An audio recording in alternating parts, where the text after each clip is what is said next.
صدق اللہ العظیم وبلغنا رسولہ النبی الکریم الامین۔ یہ سورہ فاتح شریف کی دو آیات کریمہ تلاوت کی ہیں۔ اس آیہ مبارکہ میں اللہ تبارک و تعالی کی بارگاہ میں عرض کی گئی ہے کہ مولا اہدنا الصراط المستقیم، ہمیں سیدھے راستے پر چلا، ہمیں سیدھے راستے پر چلا۔ صراط الذین انعمت علیہم، سیدھا راستہ ان کا جن پر تیرا انعام ہوا۔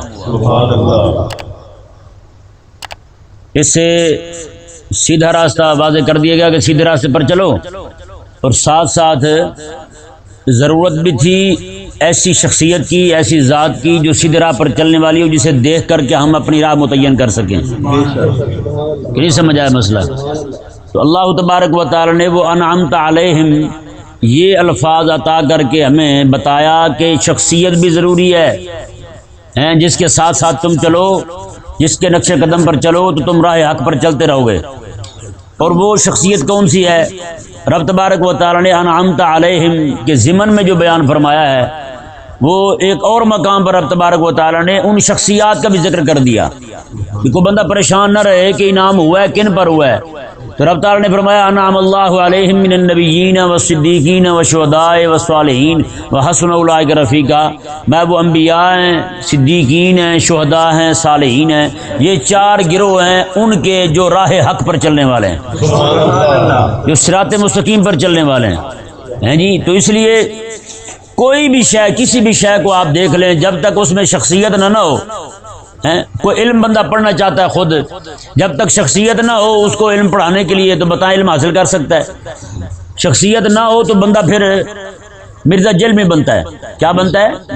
مرزا جیل میں بنتا ہے۔ اگر شخصیت ہو پڑھانے والی تو پھر امام احمد رضا بنتا ہے جی۔ کسی بندے سے بندہ پڑھے، ہاں کتابیں پڑھی ہوئی ہیں سب میں جناب صراط مستقیم کی وضاحت ضرور ہے، لیکن صراط مستقیم کے لیے شخصیت کی ضرورت ہے، اس پر چلنے کے لیے، اس پر گامزن ہونے کے لیے۔ جب تک شخصیت نہیں تو بندہ ٹھوکریں کھاتا رہے گا۔ اس لیے ضروری ہے کہ بندہ جو ہے نا کسی مستند اور مضبوط عالم کے ساتھ اپنے آپ کو جوڑ کے رکھے جی، جوڑ کے رکھے گا تو ہی سیدھے راہ پر قائم رہے گا نا۔ اب دیکھیں جی، یہ صراط مستقیم ہے کیا، اس کے متعلق چند ایک اقوال میں آپ کے سامنے بیان کرتا ہوں۔ حضرت سیدنا ابی بن کعب رضی اللہ تعالیٰ عنہ ارشاد فرماتے ہیں کہ اہدنا کا معنی ہے ثبتنا، کما یقال للقائم قم حتی اعود الیک، حتی اعود الیک۔ فرماتے ہیں اہدنا کا معنی ہے ثبتنا، مولا ہمیں اسی راہ پر ثابت قدم رکھ۔ مومن بندہ ہاں کافر دعا پڑے تو وہ یہ کہے کہ مولا سیدھے راہ پر چلا، سیدھا راہ دکھا مجھے، سیدھے راہ پر لگا دے مجھے۔ مومن بندہ جو ہے نا اس میں جب یہ دعا مانگے گا تو اہدنا کا معنی ثبتنا ہوگا، مولا مجھے اسی راہ پر قائم رکھ، اسی راہ پر مجھے ڈٹا رہنے دے، اسی راہ پر مجھے استقامت دے، معنی یہ ہوگا اس کا۔ اور آگے فرماتے ہیں اس کی مثال ایسی ہے جیسے کوئی بندہ کسی کھڑے ہوئے بندے کو کہے تم یہی کھڑے رہنا میں آ رہا ہوں۔ وہ تو کھڑا ہوا ہے پہلے بھی، یعنی کھڑا ہوا تو ہے لیکن اسے یہ کہہ رہا ہے میرے آنے تک کھڑے رہنا، میرے آنے تک کھڑے رہنا۔ مطلب یہ کہ کھڑا جیسے ہے ایسے ہی کھڑا رہے، یہاں سے ہلنا نہیں ہے تم نے۔ مطلب کیا؟ دم علی ما انت علیہ، وہ ایسی ہی کیفیت پر رہنا جیسے اب ہے تو۔ آگے دیکھیں جی، فرمایا کہ آپ کو بندہ مومن جو ہے وہ سیدھے راہ پر بھی کھڑا ہے، صراط مستقیم کو اپنا لیا اس نے، راہ حق پر گامزن ہے، پھر وہ دعا مانگ رہا ہے کہ مولا مجھے سیدھے راہ پر رکھ۔ تو اس کا مطلب کیا ہے؟ فرماتے اس کا مطلب یہ ہے کہ مولا میں سیدھے راہ پر ہوں، سیدھے راہ پر چلنے کی تو نے مجھے استقامت دی ہے، استطاعت دی ہے، توفیق دی ہے، اب میں چل رہا ہوں تو اب مجھ پر مزید لطف فرما، اپنا کرم فرما۔ کہتے ہیں کہ یہ ہو ہی نہیں سکتا رب تبارک و تعالیٰ کسی بندے پر کرم فرما دے تو کہے کہ اب کرم ختم ہو گیا، نہ۔ یہ زبردست ایک قاعدہ بیان کیا، لأن الالطاف والہدایات من اللہ تعالی لا تتناہا علی مذہب اہل سنہ۔ فرماتے ہیں کہ رب تبارک و تعالیٰ کے لطف کی، اس کے انعام کی، اس کے اکرام کی، اس کے نوازنے کی حد ہے ہی نہیں، کوئی حد نہیں ہے۔ بندے کو کوئی چیز مل جائے تو کہے جی بس اس سے اوپر تو اسے مل ہی نہیں سکتا. میں نہ خلاق کائنات وہ ہے جس کے خزانے ہیں سارے. ابھی تک تو ہم نے کچھ دیکھا نہیں ہیں, اس کے خزانے تو ایسے ہیں. آگے دیکھیں جی, صراط مستقیم کے متعلق کچھ اقوال کچھ صحابہ کرام علیہ رضوان سے مروی ہیں, کچھ ائمہ سے مروی ہیں. سب سے پہلا قول حضرت سیدنا عبداللہ بن عباس اور حضرت سیدنا جابر رضی اللہ تعالیٰ عنہم سے مروی ہے. آپ فرماتے ہیں کہ صراط مستقیم سے مراد اسلام ہے. کیا ہے؟ اسلام ہے. مولا مجھے اسلام پر ثابت قدمی دے, مجھے اسلام پر قائم رکھ. اور حضرت عبداللہ بن مسعود رضی اللہ تعالیٰ عنہ ارشاد فرماتے ہیں اس سے مراد قرآن ہے رب کا. اس سے مراد کیا ہے؟ رب کا قرآن ہے. کہ بندہ مومن نماز میں کھڑا ہو کے دعا مانگ رہا ہے, قرآن پڑھ کے دعا مانگ رہا ہے, مولا مجھے قرآن کی غلامی عطا فرما, قرآن کی سمجھ عطا فرما, قرآن کی بوجھ عطا فرما مجھے, ہے جی, اور زندگی سارے مجھے قرآن سے وابستگی عطا فرما, ہے جی. حضرت سیدنا سہل بن عبداللہ رضی اللہ تعالیٰ عنہ ارشاد فرماتے ہیں کہ صراط مستقیم سے مراد طریق السنت والجماعہ, بات ہے اس سے مراد اہل السنہ و جماعہ کا راستہ ہے. کن کا راستہ ہے؟ اہل سنت و جماعت کا راستہ ہے. اور امام ابو العالیہ اور امام حسن بصری دو بندے دونوں تابعین میں سے ہیں, اجلہ تابعین میں سے ہیں, ائمہ میں سے ہیں, اساتذہ میں سے ہیں. اور امام حسن بصری رضی اللہ تعالیٰ عنہ وہ بندے ہیں, آپ جب بصر میں مولا علی رضی اللہ تعالیٰ عنہ تشریف لائے نا, وہاں پہ بڑے سارے واعظ بیٹھے تھے تقریریں کرنے والے. مولا علی رضی اللہ تعالیٰ نے سب کو سنا, دیکھا, سب پہ پابندی لگا دی, میں کوئی بھی تقریر نہ کرے سوائے حسن بصری کے, جی صرف حسن بصری تقریر کرے گا بس. اب آگے دیکھیں جی, حضرت امام راضی رحمہ اللہ نے صراط مستقیم کی جو وضاحت کی ہے, سبحان اللہ, آپ فرماتے ہیں کہ صراط مستقیم کہ یہاں پہ عبارت مقدر جو ہے نا, عبارت اصل مقدر عبارت جو ہے وہ یہ بن رہی ہے, اہدنا الصراط المستقیم صراط الذین انعمت علیہم. جی اہدنا صراط الذین انعمت علیہم, یہ عبارت بن رہی ہے, اہدنا صراط الذین انعمت علیہم, مولا ہمیں ان کی راہ پر چلا جن پر تیرا انعام ہوا. جی یہ عبارت بن رہی ہے. تو آپ فرماتے ہیں رب تبارک و تعالی نے دوسرے مقام پر فرمایا کہ جن پر انعام ہوا ہے وہ نبی ہیں اور صدیقین ہیں. تو فرماتے ہیں سارے صدیقوں کا امام تو ابو بکر ہیں, اور رب فرما رہا ہے کہ نبیوں پر بھی انعام ہوا, صدیقوں پر بھی ایمان ہوا. تو کہتے ہیں اس سے ثابت ہوا صدیق انعام یافتہ ہیں. جب صدیق انعام یافتہ ہیں تو صدیقوں کا امام انعام یافتہ کیوں نہیں ہیں؟ تو فرماتے ہیں اس سے ثابت ہو گیا کہ حضرت ابوبکر صدیق ظالم نہیں ہے. حضرت ابوبکر صدیق رضی اللہ تعالیٰ عنہ وہ ہیں جن کی خلافت جو ہے, جن کی حکومت جو ہے وہ علی منہاج النبوہ ہے. بات ہے اگر ابوبکر صدیق رضی اللہ تعالیٰ عنہ نعوذ باللہ ظالم ہوتے, رب تبارک و تعالیٰ کبھی بھی نہ فرماتا کہ صدیقوں پر بھی رب کا انعام ہے. جی صدیقوں پر کبھی انعام نہ ہوتا اگر ابوبکر صدیق رضی اللہ تعالیٰ عنہ جو ہے وہ آپ راہ حق پر چلنے والے نہ ہوتے. تو اس آیت مبارکہ نے واضح کر دیا کہ حضرت ابوبکر صدیق رضی اللہ تعالیٰ عنہ کی امامت, آپ کی خلافت, آپ کی ولایت جو ہے وہ رب تبارک و تعالیٰ کے قرآن کریم کی سورہ فاتحہ سے اہدنا الصراط المستقیم سے ثابت ہے. آگے دیکھیں جی, اور کون بندہ ہے, شخصیت کی بات ہو رہی ہے. شخصیت کون سی ہے جو صراط مستقیم پہ چلنے والی ہے؟ حضرت سیدنا یحییٰ بن عمر بن سلمہ رضی اللہ تعالیٰ عنہ اپنے ابا سے, وہ اپنے دادا سے روایت کرتے ہیں, کہتے ہیں کہ حضرت عبداللہ بن عمر رضی اللہ تعالیٰ عنہ کوفہ میں آئے, مسجد میں داخل ہوئے, لوگوں سے پوچھا کہ حضرت عبداللہ بن مسعود کا محلہ کون سا ہے. حضرت عبداللہ بن مسعود رضی اللہ تعالیٰ عنہ کہاں رہتے ہیں؟ انہوں نے بتایا آپ کا گھر. آپ وہاں گئے, جا کر انہیں سلام کہا, سلام کہنے کے بعد بیٹھ گئے. جب بیٹھے تو کہا یا ابا عبد الرحمن اخبرنی عن الصراط المستقیم. اب عبداللہ بن عمر بھی حضور کے صحابی, عبداللہ بن مسعود بھی حضور کے صحابی ہیں, دونوں حضور کے دیوانے, ایسے سچے غلام ہیں حضور کے ہیں. باوجود اس کی عبداللہ بن عمر مدینے سے سفر کر کے کوفے جا رہے ہیں عبداللہ بن مسعود سے یہ پوچھنے کے لیے, یار وہ فاتحہ تو پڑھتے ہیں, صراط مستقیم اس میں آتا ہے, بتا یہ ہے کون؟ یہ صراط مستقیم جو ہے اس کا مصداق کون ہے, یہ بھی تو بتاؤ ہمیں. بتائیں جی. یہاں کسی کو ہے نا یار یہ فلاں عالم کی گفتگو ہے, یہ سن لیں آپ. مولوی صاحب ناک چڑھاتے ہیں, کہتے ہیں میں کیوں سنوں, رکھو پر ہے, میرے پاس تو اپنا وقت نہیں ہوتا بھائی, میں کیسے سنوں. ہوتا یا نہیں ہوتا؟ یار حضور کے صحابہ ہیں، مصر میں بھی حضور کے صحابہ رہتے تھے، باوجود اس کے کہ ایک صحابی جو ہے نا ایک تابعی تھے، مصر کا سفر کر کے مدینے آئے، مصر سے سفر کر کے مدینے آئے حضرت عمر رضی اللہ عنہ کے زمانے میں، اور میں کیسے آئے ہو تم؟ انہوں نے کہا مصر سے سفر کیا، یہاں کا دعا قانون سیکھنے آیا ہوں۔ یہاں سیکھتے ہیں یا قرآن نہیں سیکھتے ہیں؟ ہر بندے کو ایسی مچھی ہوتی ہے بس جی نکلے یہاں سے کیسے کیسے کیسے کیسے نکلے۔ تو فرمایا کیا؟ حضرت عمر رضی اللہ تعالی نے فرمایا جا، میں کہ میرے اللہ تبارک و تعالی نے تیری بخشش فرما دی ہے، اب میرے رب نے تیری بخشش کر دی ہے، دعا قانون سیکھنے مصر سے یہاں ہے۔ یہ معاشرت جو ہے نا، یہ واقعی ہمارے دور میں منافرت کا سبب ہے۔ ایک زمانے میں انہوں نے ایسی گالیاں دیتے رہیں گے، فلانا وہ بدتمیز ہے، فلانا وہ ویسے کچ ہے۔ یہ بندہ پوچھے کوئی چنگا بھی ہے آپ کے دور میں؟ یہ سارے ایسے ہیں، ہے یا نہیں ایسا؟ تو یہ لیکن قربان جائیں حضور کے صحابہ کی شان پر، ایک صحابی دوسرے کے پاس جا رہے ہیں، یار وہ تم نے آقا علیہ السلام سے سنا تو وہ مجھے بتا دو، ہیں؟ تو حضرت عبداللہ بن عمر رضی اللہ تعالیٰ عنہ نے حضرت عبداللہ بن مسعود سے پوچھا اخبرنی عن الصراط المستقیم، اس صراط مستقیم کے بارے میں بتائیں، ما ہوا وہ ہے کیا؟ صراط مستقیم کیا ہے؟ عبداللہ بن مسعود کیا کہتے ہیں؟ آپ فرماتے ہیں ہو واللہ الذی لا الہ الا ہو، اور میں مجھے اللہ کی قسم ہے جس کے علاوہ کوئی الہ نہیں ہے، ما کان علیہ ابوکا رحمہ اللہ عز وجل، میں یہ وہی صراط مستقیم ہے جس پہ تیرا ابا چل رہا تھا، یہ وہی صراط مستقیم ہے جس پہ تیرے ابو حضرت عمر رضی اللہ تعالیٰ عنہ چل رہے تھے۔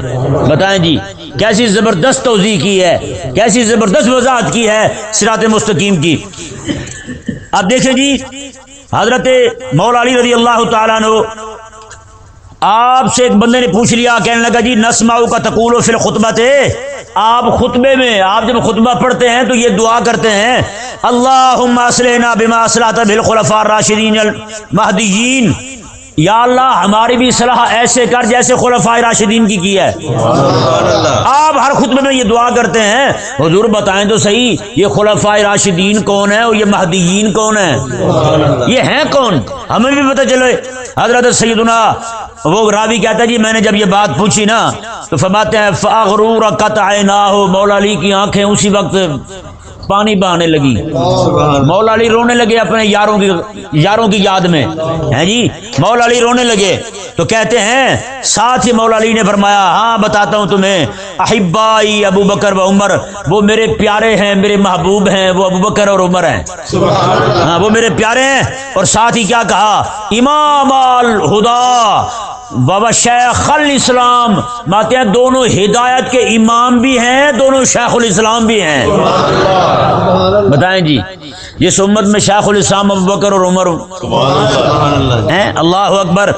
پھر مولا علی رضی اللہ تعالیٰ نے فرمایا رجلا قریش، دونوں قریش کے چشم و چراغ ہیں، اور آگے فرمایا والمقتدی بہما بعد رسول اللہ صلی اللہ علیہ وسلم، باتیں رسول اللہ علیہ السلام کے بعد حضور کی ساری امت کے یہ دونوں امام ہیں۔ آگے فرمایا اللہ اکبر، یہ مولا علی کے الفاظ ہیں جی، ہمارے نہیں ہیں، ہم نہیں کہہ رہے، مولا علی فرما رہے ہیں ماتے من اقتدا بہما اوسما، میں جس بندے نے ان کو اپنا امام بنا لیا ہے وہ شیطان کے شر سے بچ گیا ہے۔ ومن اتبع آثارہما ہدی الی الصراط المستقیم، الی الصراط المستقیم فرمایا کہ جو بندہ ان کے قدموں کے نشانات پر چل پڑا ہے، جو بندہ ان کے قدموں کے نشانات پر چل پڑا ہے میں اس بندے کو ہدایت کا راستہ دکھایا جاتا ہے۔ بتائیں جی صراط مستقیم پوچھ رہے ہیں، مانگ رہے ہیں رب سے، اور دشمن ہے بندہ حضور کے صحابہ کا، ہیں حضور کے صحابہ کا دشمن ہو کے پڑے مولا سیدھے راہ پر چلا تو کیسے چلے گا بھائی؟ یہ تو عجیب احمقانہ سوچ ہے۔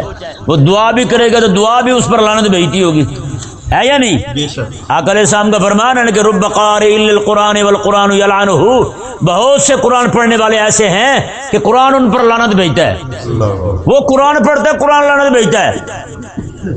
اللہ تعالیٰ نے حضرت موسیٰ علیہ السلام کو فرمایا تھا، فرمایا کہ موسیٰ ظالموں کو کہہ دو میں مجھ سے دعا نہ کیا کریں، میرا ذکر نہ کریں، کیوں؟ میں جب یہ مجھے یاد کرتے ہیں نا تو پھر میں یاد کرتا ہوں رحمت بھیج کے، یہ ظالم ہیں دشمن ہیں تیرے دین کے، تو جب یہ مجھ سے میرا ذکر کرتے ہیں تو پھر میں ان پر لعنت بھیجتا ہوں، میں ان پر لعنت بھیجتا ہوں، ذکر کرنے کے بدلے میں لعنت۔ تو قرآن پڑھے بندہ تو لعنت آئے اس پر۔ ہمارے مجویدین جو ہیں تجوید پڑھنے والے، وہ اس کو صرف اسی کے ساتھ منسلک کرتے ہیں کہ عین ہا نکال کے پڑھے بندہ بس۔ نہ خدا کے بندو، قرآن کے خلاف عقیدہ اور نظریہ لینا، قرآن کے خلاف عقیدہ بنانا بھی بندے کو دھکیل دیتا ہے کفر کی طرف، بندے کو لعنتی بنا دیتا ہے جی۔ بندہ قرآن پڑھے اور ڈرے کافروں سے، بندہ پڑھے قرآن اور اس کے اندر دین کی غرض پیدا نہ ہو، بندہ پڑھے قرآن اور دین کے منہج پر نہ چلے، اسے منہج کی بارے میں علم ہی نہ ہو کہ منہج کیا ہے قرآن کا، حدیث کا منہج کیا ہے، قرآن حدیث ہمیں کس راہ پر چلانا چاہتے ہیں، تو وہ بندہ چاہے لاکھ مرتبہ اہدنا الصراط المستقیم پڑھتا رہے، اسے کوئی نفع ہونے والا نہیں ہے، یہ پکی بات ہے۔ آگے دیکھیں جی، مولا علی فرما رہے ہیں وَمَن تَمَسَّكَ بِهِمَا فَهُوَ فِي حِزْبِ اللَّهِ، فرماتے ہیں جو بھی بندہ ان دونوں کا دامن تھام لیتا ہے نا، وہ اللہ تبارک و تعالیٰ کے لشکر میں شامل ہو جاتا ہے، وہ رب کے لشکر میں شامل ہو جاتا ہے جی۔ آگے دیکھیں جی، حضرت نواس بن سمعان رضی اللہ تعالیٰ عنہ، یہ حضور کے صحابی، یہاں فرماتے ہیں کریم آقا علیہ السلام نے ایک دن صراط مستقیم کی وضاحت فرمائی مثال دے کر، حضور مثال دے کے واضح فرما رہے ہیں صراط مستقیم کیا ہے۔ آقا علیہ السلام نے ایک سیدھا راستہ ہے، اس کے دونوں جانب دیواریں ہیں، دونوں جانب دیواریں ہیں، اور آقا علیہ السلام نے فرمایا کہ ان دیواروں کے اندر دروازے ہیں، اور وہ دروازے سارے کھلے ہوئے ہیں، دروازے کھلے ہوئے ہیں، اور ان دروازوں پر پردے لٹک رہے ہیں، دروازوں پر پردے لٹک رہے ہیں، اور صراط مستقیم پر ایک پکارنے والا کھڑا ہے، وہ زور زور سے پکار رہا ہے اور کہتا کیا ہے، یا ایھا الناس ادخلوا الصراط جمیعا، اے سارے لوگوں اسی راہ پر چلتے آنا، سیدھے سیدھے، دائیں بائیں نہ دیکھنا، ولا تعوجوا وداع، اور تم کسی بھی پکارنے والے کی بات نہ سننا، کہیں دائیں بائیں نہ جانا، یدعو من فوق الصراط، من فوق الصراط، فاذا اراد الانسان ان يفتح شيئا من تلك الابواب، آقا علیہ السلام نے جب کوئی انسان چاہتا ہے ان دروازوں میں سے کسی دروازے کو کھولے یا کسی کا پردہ اٹھا دے اور آگے جانے لگے، تو وہ صراط مستقیم پہ کھڑا ہوا، وہ پکارتا ہے، وہ کیا کہتا ہے، ویحکا، اور تجھ پہ افسوس ہے، لا تفتح، اوے نہ کھول اس دروازے کو، فانک ان تفتح تلج ہو، اگر تو نے یہ دروازہ کھول دیا تو اسی دروازے میں جا پڑے گا، تو ادھر ہی جا گرے گا تو۔ کریم آقا علیہ السلام نے میں سنو میرے غلاموں، صراط سے مراد، صراط مستقیم سے مراد یہ رب کا دیا ہوا دین اسلام ہے۔ کیا ہے؟ دین اسلام ہے۔ والسوران حدود اللہ، وہ جو دیواریں کھڑی ہیں نا، یہ رب کی حدیں ہیں، رب نے منع کیا ادھر نہیں جانا، ادھر نہیں جانا، ادھر نہیں جانا، یہ رب کی حدیں ہیں۔ والابواب المفتحہ، اور جو دروازے کھلے ہوئے ہیں یہ رب کی حرام کردہ چیزیں ہیں، رب کی حرام کردہ چیزیں ہیں۔ تو فرمایا کہ اور جو دائی ہے، جو پکار رہا ہے، وذالک الداعی الی الصراط کتاب اللہ، وہ رب کا قرآن ہے، ہاں جی۔ اور میں کہ دائی جو ہے وہ صراط پر کھڑا ہو کے بلانے والا وہ رب کا قرآن ہے۔ تو میں ایک دائی یہ ہے اور ایک دائی وہ ہے، فرمایا کہ من فوق الصراط واعظ اللہ فی قلب کل مسلم، وہ ہر بندے کے دل کے اندر اس کا ضمیر ہے جو بندے کو ہر وقت ملامت کرتا رہتا ہے کس راہ پر چل پڑا ہے، راہ حق یہ نہیں ہے جو رسول اللہ نے دین کا راہ بتایا ہے، وہ اور ہے، اسی پر چل تو بھی۔ یار محترم بھائی، ایک دو باتیں اور لازمی عرض کرنی ہے۔ وہ پہلی یہ کہ باتیں، جو بندہ ملم یرد الصراط المستقیم، جو بندہ صراط مستقیم پر چلنا پسند نہیں کرتا، آج کتنے سارے لوگ ہیں جو راہ حق سے ہٹے ہوئے ہیں، میں جو بندہ راہ حق پر چلنا، صراط مستقیم پر چلنا پسند نہیں کرتا، اور فرماتے ہیں کہ وہ بندہ آہستہ آہستہ راہ حق سے ہٹ جاتا ہے، اور راہ حق سے ہٹنے والا بندہ جو ہے نا کبھی جنت نہیں جا سکتا، کبھی جنت نہیں جا سکتا۔ اور اگلی بات دیکھیں، انتہائی اندوہناک بات ہے ہمارے لیے، ویسے ہر بندے کو سوچنے کی ضرورت ہے اس پر۔ فرماتے ہیں محدث ابن جوزی فرماتے ہیں کہ دنیا آخرت میں سب سے بڑی سزا جو ہے نا وہ یہ ہے کہ بندے کو صراط مستقیم سے دور کر دیا جائے، بندہ صراط مستقیم سے دور کر دیا جائے، سب سے بڑی سزا یہ ہے۔ اور آگے محدث ابن جوزی فرماتے ہیں صراط مستقیم کیا ہے، فرماتے ہیں کہ دو آفتیں بہت بڑی ہیں، یہ ذرا غور کے ساتھ سننا بھائی، تھک تو نہیں گئے آپ ہیں؟ دو آفتیں بہت بڑی ہیں، ایک آفت بولنے میں اور ایک نہ بولنے میں۔ کیسی بات ہے؟ بولنے میں بھی آفت ہے، نہ بولنے میں بھی آفت ہے۔ فرماتے ہیں کہ بولنے میں آفت یہ ہے کہ بندہ فضول بکتا رہے، یہ آفت ہے، اور نہ بولنے میں آفت کیا ہے؟ بات ہے نہ بولنے میں آفت یہ ہے کہ جب حق بولنا ہو اور نہ بولے، جب دین کو ضرورت پڑے بولنے کی اور وہ نہ بولے۔ اور کیا فرماتے ہیں ایک روایت میں تو یہ ہے فرمایا کہ ساکتون الحق کے شیطان اخرس، میں کہ حق بات نہ کہنے والا گونگا شیطان ہے۔ کیا ہے وہ؟ گونگا شیطان ہے۔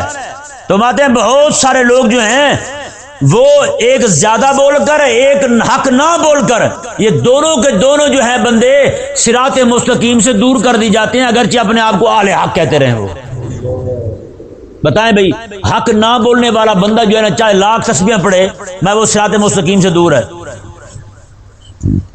آگے کیا فرماتے ہیں؟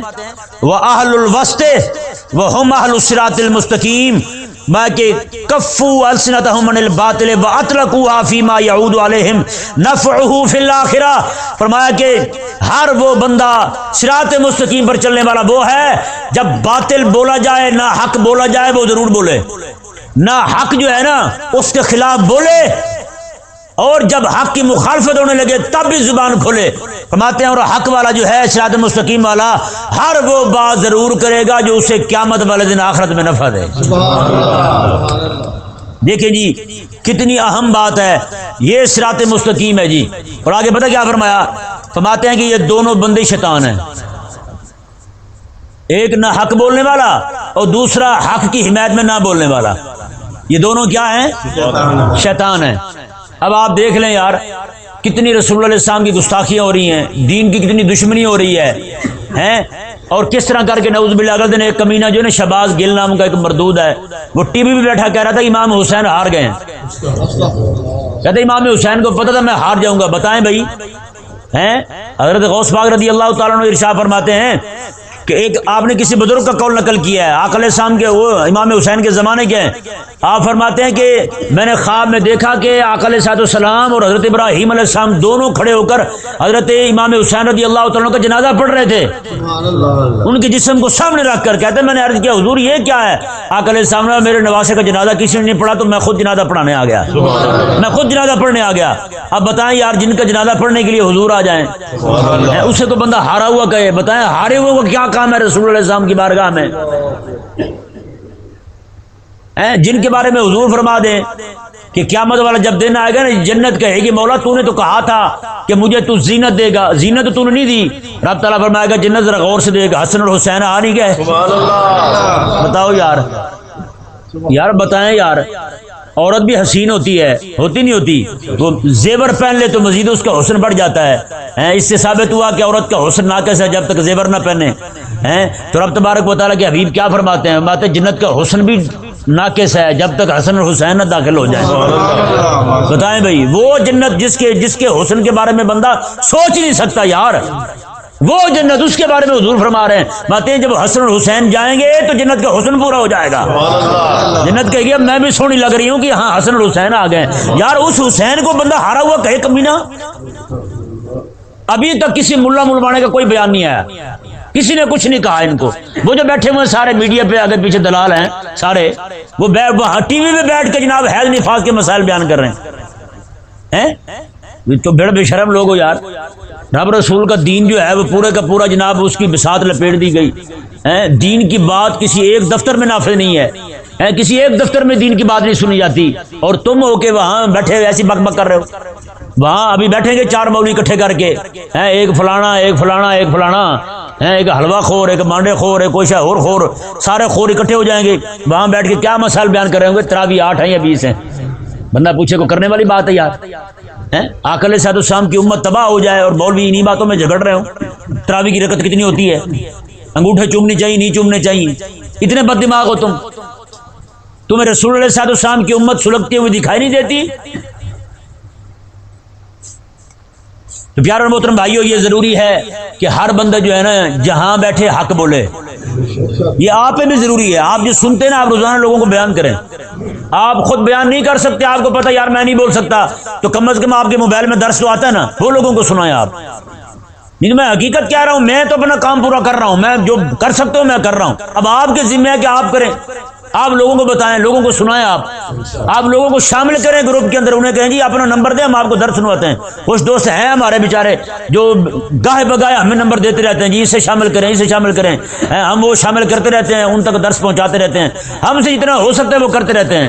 پیارے بھائیوں، آپ پر بھی جتنا مجھ پہ لازم ہے اتنا آپ پہ لازم ہے جی۔ باقی آپ نے لوگوں کا حال دیکھ لیا وہ کیا کر رہے ہیں، تو اس لیے آپ نہیں کرنا ہے اب کہ نہیں۔ اللہ تبارک و تعالی ہم سب کو استقامت عطا فرمائے۔ جو حق پر بھی نہ بولے وہ کون ہے؟ وہ کون ہے؟ شیطان ہے۔ بس یہ دعا کریں ہمیں رب تبارک و تعالی شیطان نہ بنائے، بس اللہ تبارک و تعالی ہمیشہ حق کہتے رہنے کی توفیق دے۔